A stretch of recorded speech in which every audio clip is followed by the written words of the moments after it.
बाल बालों को भगवान ने मित्र बनाया। एक दिन तन सुखा का हाथ पकड़ करके कन्हैया कहते रे तन सुखा, भैया तू 1.5 हड्डी का, अभी हम लोगों को बड़े बड़े काम करने हैं, इतना दुबला पतला रहेगा तो कैसे काम चले। कन्हैया तुम्हारे घर में 9 लाख गैया, तू खूब दूध माखन मिश्री खाता है तो खूब चकाचक मोटा ताजा है, और यहाँ तो अपने घर गिनती से 1000-2000 गाय है, वो सारा दूध ले जा करके मथुरा में मैया बेच आती है। जब दूध नहीं बिकता है तो उसका दही जमा देती है, सो दही लेकर के चली जाती।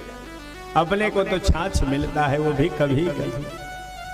भगवान ने कहा भाई ये काम तो ठीक नहीं, अब ऐसा करो हम सबको माखन खिलाएंगे। कहाँ से खिलाओगे, कितने दिन बैठा के खिलाओगे अपने घर में? अरे भाई हम अपने घर में खिलाने की बात थोड़ी कर रहे हैं, अब हम लोग घर घर में जा जा करके माखन खाएंगे।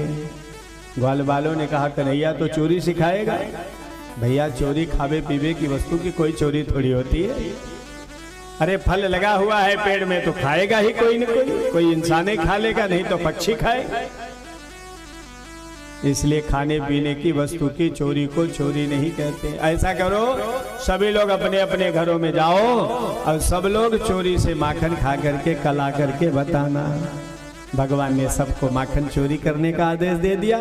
खुद भी यशोदा मैया के उस मड़ा में प्रवेश कर गए और वहां भी अपनी ही बाकी झांकी से भगवान बात कर रहे हैं। और उसके बाद मैया को बात बना करके अपने तो बचाए, और ग्वाल बाल महाराज कोई घर में पिटाई हुई, किसी का हाथ लाल किसी का गाल लाल, सब लोग आए तो प्रातः काल दिखाए अरे कन्हैया भैया तुम्हारा काम तो ठीक नहीं, देखो देखो ये हमारे हाथ लाल हो, ये हमारे गाल लाल हो।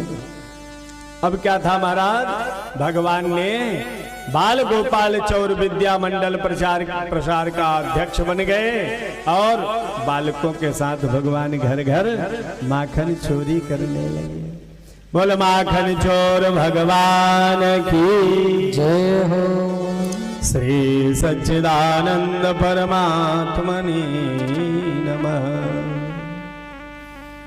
एक दिन की बात है महाराज, सारी गोपिकाएं उलाहना देने यशोदा मैया के नंद महल में पहुंच गई और नंद महल में कहती हैं अरे यशोदा क्या कर रही हो? यशोदा महारानी अपने घर के कामों में लगी थी। अरे बहनाओं काहे इतना तेज चिल्ला रही हो, क्या बात हो गया है, कहीं पहाड़ टूट गए हो का? अरे नाना तो आओ पहले तो अपने बालक के करामात तो सुनो। वही पहाड़ बना सबके घरों में टूट रहा है। वत्सान मुंचद क्वचिद समय क्रोश संजात हासः स्तेयं स्वात्वदधिपयः कल्पितैस्तेयो गई मरकान भोक्षण विभजित सचेन नास्ति भाण्डं भिनत्ति द्रव्यालाभे सगृह कुपितो यात्युपक्रोश्यतो। गोपिकाएं मैया से शिकायत कर रही हैं यशोदा मैया तुम्हारा कन्हैया मेरे बछड़ों को छोड़ देता है। यशोदा मैया कहती अच्छा ही तो करता है, तू दोहनी लेकर के गाय दोहने जाती होगी, हमारा कन्हैया आगे आगे बछड़ों को छोड़ देता है। नाना मैया क्वचित समय असमय से छोड़ देता है, गाय को दोहने का समय नहीं रहता उसके पहले बछड़ा छोड़ देता है, सारी गौओं को दूध पिला देता है। यशोदा मैया ने कहा तो अपने बच्चों को थोड़ा डांट दिया करो तो हमारा बच्चा भी समझ जाए। कोई यशोदा अपने बच्चे की शिकायत सुनना नहीं चाहती, कह रहे अपने बच्चे को डांटोगी तो हमारा बच्चा संभल जाएगा। गोपिकाओं ने कहा मैया हम अपने बच्चे को डांटते हैं, तुम्हारे बच्चे को भी डांटती हैं, और जैसे ही हम डांटती हैं तो वो हंस देता है, और जब वो हंस देता है तो हमारा सारा गुस्सा शांत हो जाता, हमें भी हंसी आ जाती है।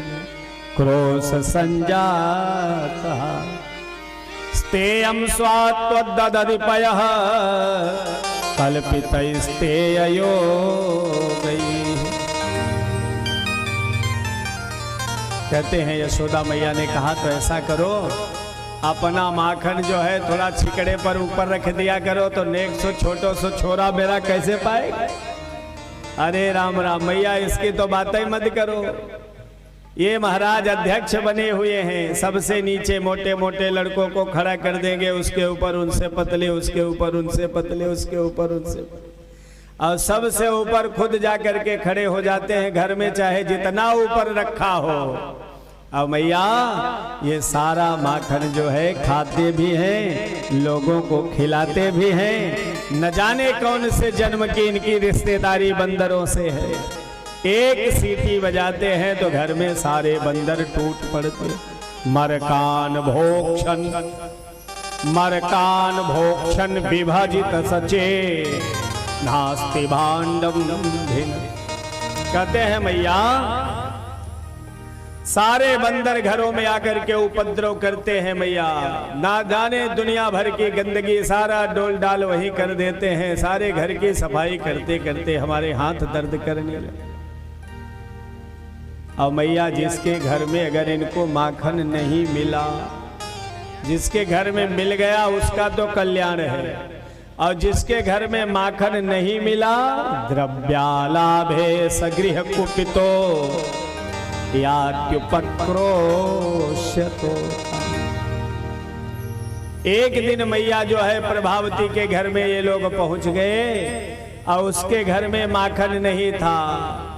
उसकी बिटिया खटिया के पटिया पर अपना सिर रख करके सो रही थी, उसकी चोटी धरती पर फैल रही थी। सारे घरों में ढूंढ लिया, माखन जब नहीं मिला तो उसकी बिटिया की चोटिया खटिया की पटिया में बांध दिया। अब बांध करके उसके कानों में बड़ी तेज से इसने कहा हौवा। अब महाराज वो बिटिया दौड़ पड़ी, हौवा पकड़ लियो, हौवा पकड़ लियो। अब वो चारपाई उसके पीठ पर घर घर घूमने लगी। लोगों ने बताया अरे भैया ये नंद का छोरा हौवा बन करके पूरे गांव में आतंक मचाया हुआ।